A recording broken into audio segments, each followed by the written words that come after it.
Good morning, patrons, and welcome to another Friday Random Scottish History Show and Tell. We have a little bit of a different setup today. I felt like we needed a wee bit more space because it was fabric I was going to be showing. The ZaraKat won't be making an appearance, I'm afraid. She was put into the vets yesterday, and all things going well, we'll see her tomorrow. So today, for you, it's the last of Vet's apparel that we're going to be showing. So this is her cape.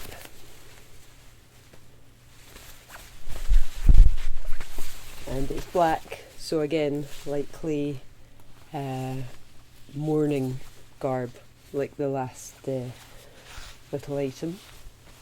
So this is velvet. I was told by the original owner that they thought that it might be sealskin, and it might be a fur of some kind. It feels like it's a fur rather than fabric, but it's not on skin, it's on fabric, which leads me to believe it's velvet, made in some way. It could just be a silk velvet. Either way, it was a fairly expensive thing to make in the 19th century. Velvet was made by hand. In French they call it velour. It comes from the Latin viller, or vier, which basically just meant like a shaggy cloth, a shaggy fabric. And velvet's been made for centuries around the world, different places, Egypt, China, what have you.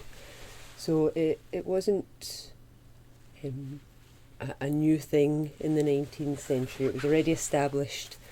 Being expensive, it was really only the monarchy and aristocracy, people with plenty of money, would be able to attire themselves in velvet, perhaps even have velvet drapings in their house and ornaments and things,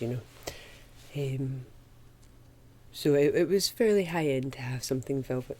Towards the end of the 19th century, it became more of a manufactured process. The manufacturing of it really got going at the start of the 19th, but by the end of the 19th they had it down, The inside of this, it's not silk, it's a kind of satin. It feels lovely, but it's definitely not a silk interior. And it's only just a wee cape, you can see.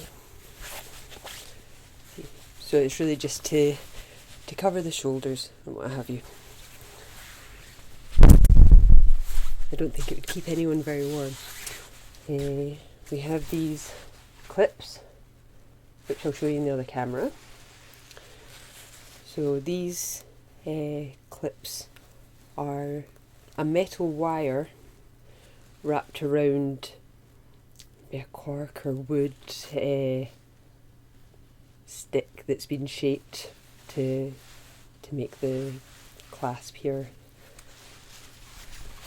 It seems as though it was hand sewn. There's a lot of evidence of hand sewing. Again, I'll show you in this camera. You can see that there's hand stitching. Some of the stitchings actually come out, as you can see here. There's like extra thread, which I don't want to just cut off and do away with. It's part of the garment. I may be able to have it fixed. So this is the first of our items. It's a velvet cape. And the last of our items, and second today, is lace. Now, in the 19th century, lace making was very common. In fact, poor children would learn how to make lace in order to make a wee bit of extra money for the family. So it was very common. You were able to find loom made lace and manufactured lace as well as handmade. This seems very handmade from the stitching. Again, I'll show you in the other camera. So you can see that the ends have been very rudely chopped off, sewn together and then chopped off. They've been sewn to something, maybe to hold it together. I'm not sure what this lighter fabric is. And I'll show you some of the detailing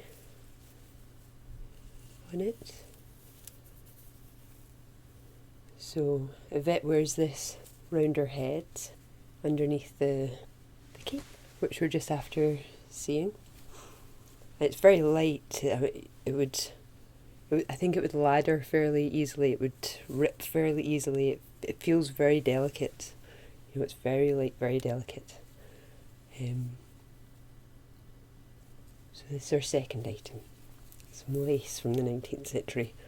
But again, lace was very common. It's fairly easy to find. You had lace everything. You had lace outers for dresses and skirts.